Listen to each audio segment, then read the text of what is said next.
A good evening, ladies and gentlemen. I'm Thomas. This is To Know the Hero, and welcome to this special Games Guide edition of Barbarian Invasion. And today we're looking at how to play as the Romano-British, a rarely seen but quite intriguing faction that appear under certain conditions. Now, much like the Slavs who appear at a certain time in the game, the Romano-British are an emergent faction. So their conditions are quite specific and kind of quite rarely seen. So basically, when the Romans lose control of Britannia Superior, Londinium, and Britannica Inferior, Ibericum over here, you will see that the Romano-British emerge as a new faction. So we'll exterminate that. And a new faction has emerged, the Romano-British. Indeed, a rabble of rowdy rebels. And actually, they're not a rabble of rowdy rebels anymore. They're indeed the Romano-British faction. They are their own faction now. It's not actually a huge amount of units there. There's about 11 of them. And, you know, it's not huge, but they can catch you out if you've only got a small force hanging around as you go and take these settlements. Now, as I said, you might not have seen them very much because, generally speaking, the AI doesn't trigger this. Very occasionally it does, but it's normally you who will have triggered it by playing as some various faction. For me, I think it's when I played as the Saxons, and it was kind of amusing as an Englishman to see, the Anglo-Saxons have appeared and now we've kind of got this Romano-British defence force. And it does hark back to a kind of certain era in British history when the Roman Emperor Honorius in 410 AD decided to pretty much leave Britain undefended. And it was a very overnight sudden thing, a bit like the British leaving India. It was like 3 months and bam, they're gone. And you kind of left picking up the pieces. And Britain was a very vulnerable place back then. So the trigger in the game kind of reflects the historical precedent. Once the Romans have left, be it from the Saxons or any other force, in this case these band of rebels, which is possibly kind of fitting. Yes, that's pretty much what triggers them on the game. But I'll tell you what, we'll get down to the game files and we can talk about the roleplay opportunities of this faction later. So let's have a little look at the game files and see how you can get to have the chance to play as this kind of unusual faction. Assuming you know where your Steam library folder is, inside there is Steam Apps and Common, and you want to be finding Rome Total War. Inside there is the Barbarian Invasion folder because it is of course a DLC, so everything for Barbarian Invasion is inside here. Once you're in there, you can go into Data, down at the bottom folder to World, into Maps, Campaign, and Barbarian Invasion. In here you'll find the file that we need, which is the Desca_strat. This file is the important one that we need to edit. Inside here then are all of the factions and basically the campaign starting information. So in here you can see all of the playable factions and the non-playable factions. Now if you want to play as any of these, you can just take, for example, the slaves, which are the rebels, or the Berbers, Roxolani, Lombardi, Burgundii, or the Celts, and you can paste them in there. They will work straight away. There's really no problem with them.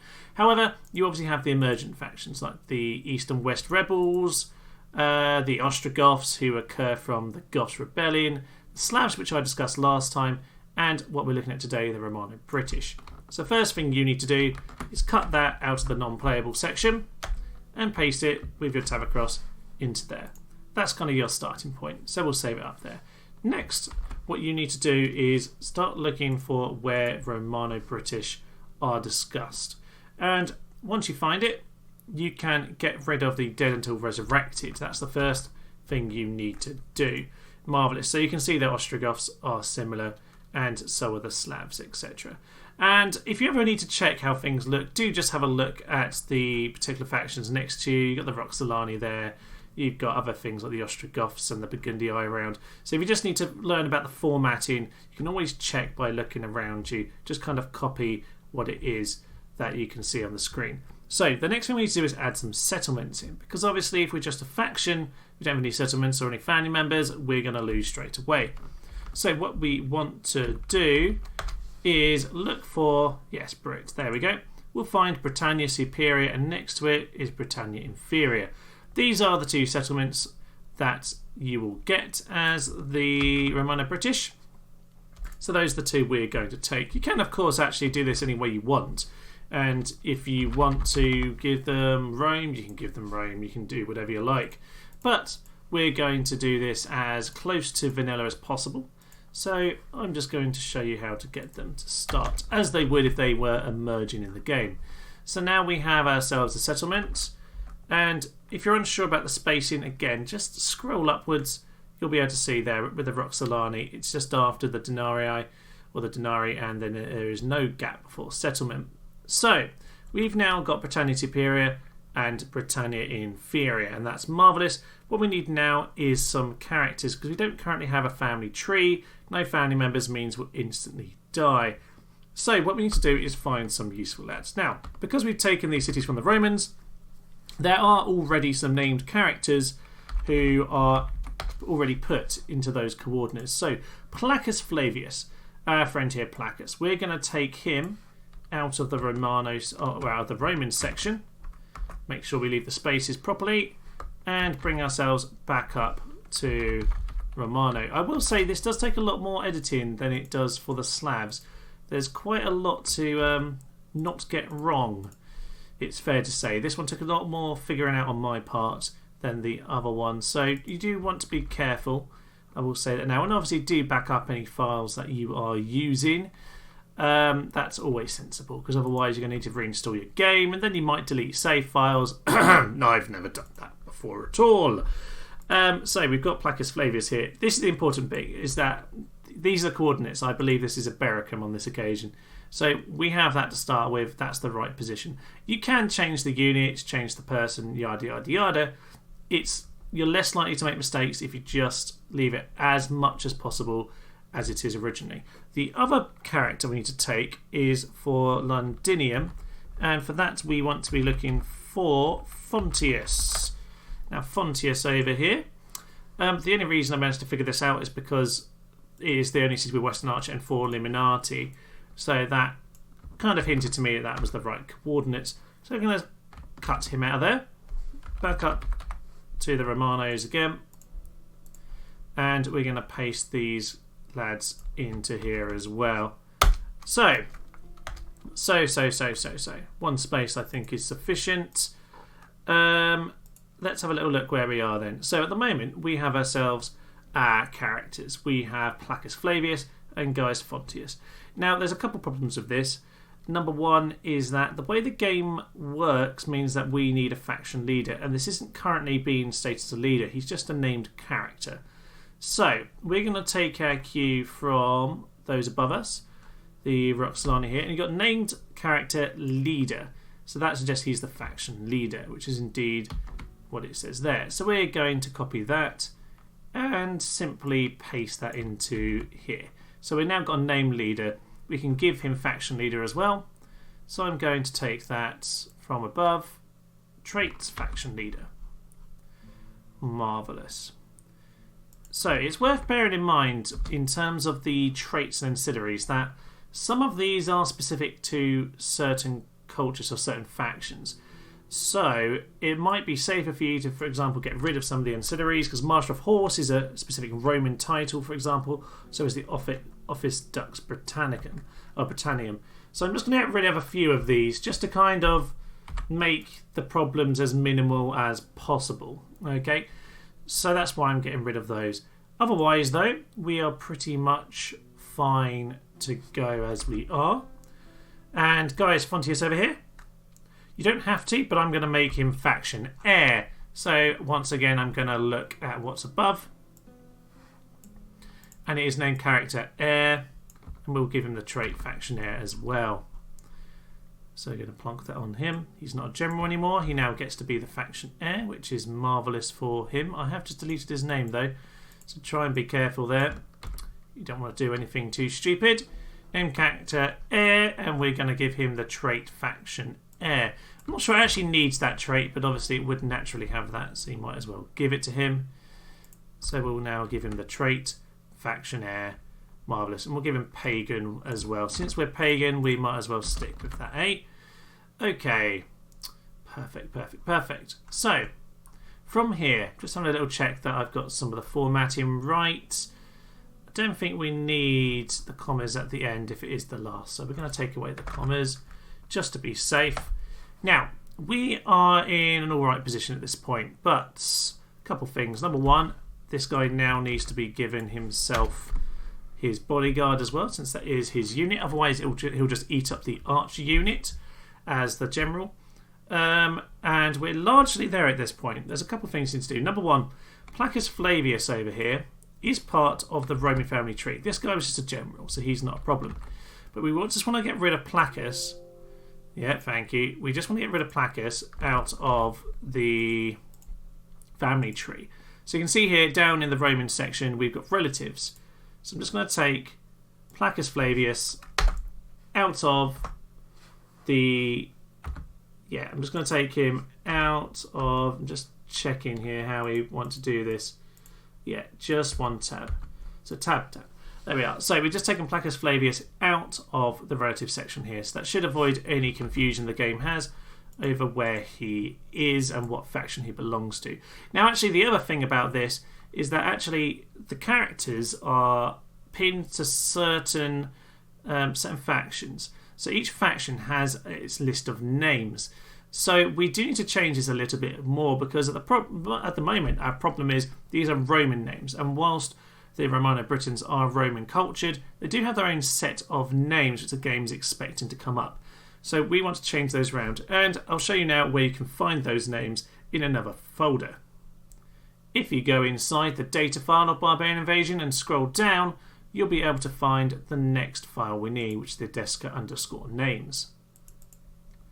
Inside this file, you'll find a very helpful selection of names that are listed for each of the factions. So, for example, here, these are all the names affiliated to the Empire West and the Empire West Rebels, which is marvellous, but we want to find the Romanos. So down here, Romano-British.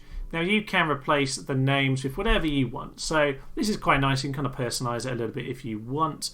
Let's go for Conan, and we might, if we pick something out of the surnames, not many here actually, let's go for Britannicus. So Conan Britannicus. So I'm going to go and cut and paste that on to the other parts. So I'm just going to copy that and we'll head over.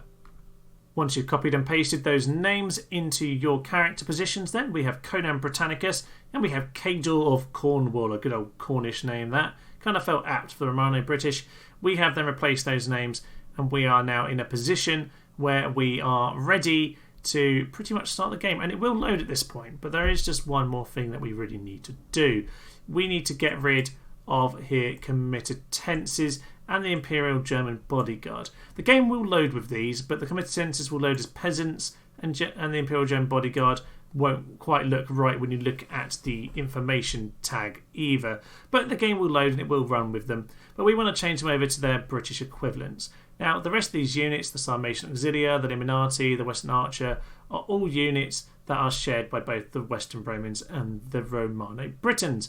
But these two, we need to find their equivalent names so that the game can load the right unit. So to do that, we're going to have to look at one more file. If you go back into the data file in Barbarian Invasion and scroll all the way down to the bottom, you want to look for the export_unit. In there, you'll find a very useful little file. Now, inside this file, there are different kinds of bits of information for all of the units in the game. Now, what we want to do, obviously, is find some Romano-British ones. And to start us off with, what it's going to do is find here are Western peasants. So, for example, the slaves, the Western Romans, the Romano-British all use this unit. And it will do that for a while. You can see we've got things like Sarmatian Auxilia and onagers, yada, yada, yada. Eventually, though, we're going to start getting to the Romano-British troops. And here is one of the ones we want to use, the British Legionnaires. Now, the British Legionnaires are the equivalent to committed tenses. So we want to copy and paste that into our committed tenses slot at the moment on our other file. The other thing we want to look for is a bit further down. There are Growl Knights in case you want to insert some of those in. You're absolutely welcome. They're kind of crazy King Arthur style cataphracts. Yes, the British Warlord, so Romano-British Warlords. It's this part along type that you want. You don't want the underscores or it's not going to work. So what we want to do is cut and paste or copy and paste those into the other file, the Desca_strat file. And in the end, this is what your file should look like with those two changes, Romano-British Warlords and British Legionnaires. Now, if you want, you can play with the experience, the weapons and the armour levels. You can change the age. I might well change my Factionaire's age down to 20. I think that kind of makes some sense. And obviously you can add the traits and the different ancillaries. I would just start like this, make sure you've got it working, and then you can try and add things and take them away if you're slightly mucking up the game. Obviously, really, the spirit of this is just to be able to play as a faction that is otherwise unplayable, and really I just want to be creating the vanilla experience, but you are welcome to change this as you like. You can, of course, add buildings in, change the population, change the money you start with, but I'm going to pretty much keep it as it is. Hopefully at this point we'll be able to load up the game and it will work and we can begin our campaign. And we can see that Romano-British have appeared as a playable faction on the game. Indeed, it does have a nice little description for you here. Goes through some of the things that I've already discussed in the intro, to be honest, but you can have a good read of that. Even though it's non-playable, they did add the flavoured text in. So you can see here you have actually got yourself a proper set of targets to win the game. You need Britannica Inferior Superior and Legionnaires.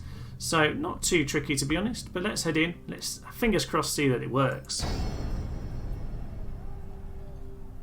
Come on. Yes, yes, yes, yes, yes. Lovely. So, Storm from the East. We've got our usual messages at the start of the game here. People in flight, the Vandals, and paganism is a powerful faith.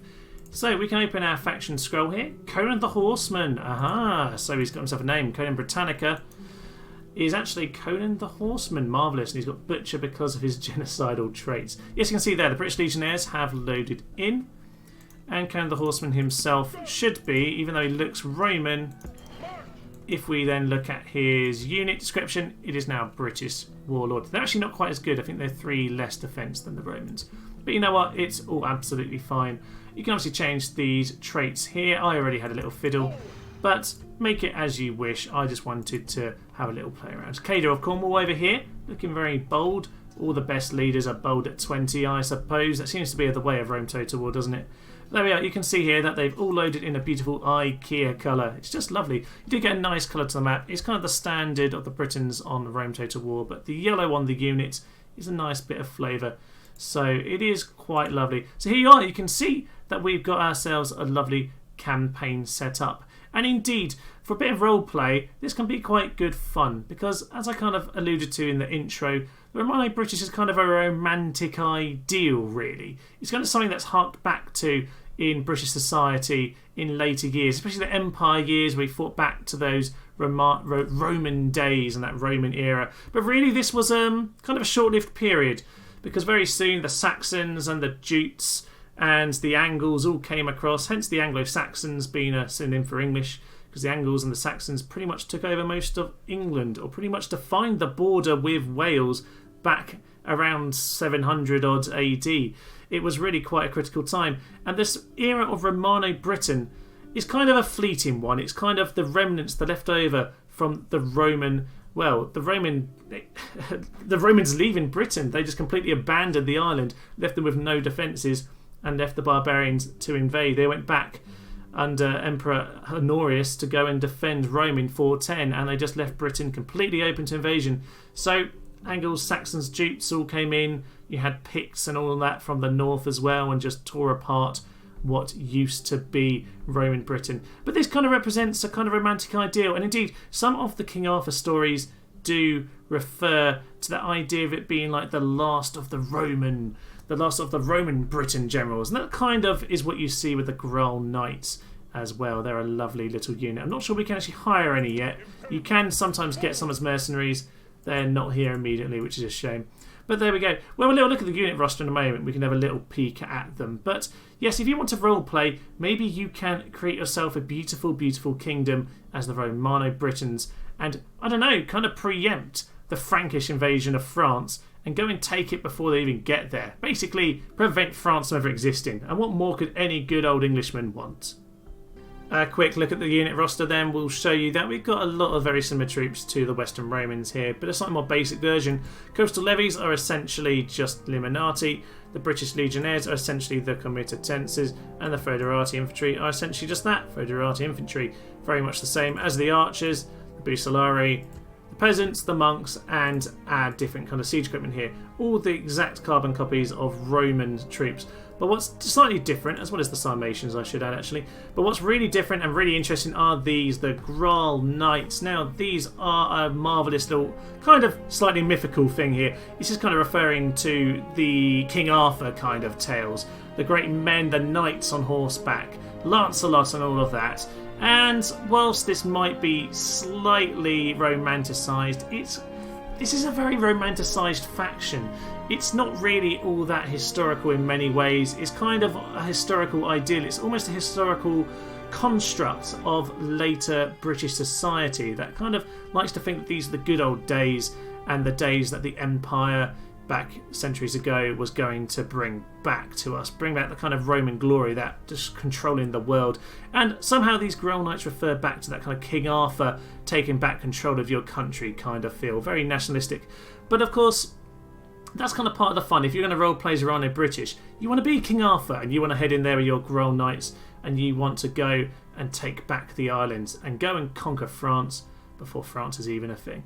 There we are, ladies and gentlemen. I will leave us for now with that lovely little idea of some exciting plays that you can do as a Romano-British. This one will be an awful lot of fun. Yes, if you've got any other suggestions of what I could do a little guide on, do put a comment below. I have seen quite a few people ask for Romano-Britain, so I hope that you enjoy this one coming through for you. And I will see you next time, ladies and gentlemen. Thank you very much, and bye-bye. By Jove, it is a marvellous, marvellous day. Spiffing, one would say. Any one for Pims. He has seen the light, he's joined the anarchy, he is cruel and cunning, and you know what, he likes a little drink, and I think that's marvellous. La la la la la la la, chop your way through the peasants. One shot! No!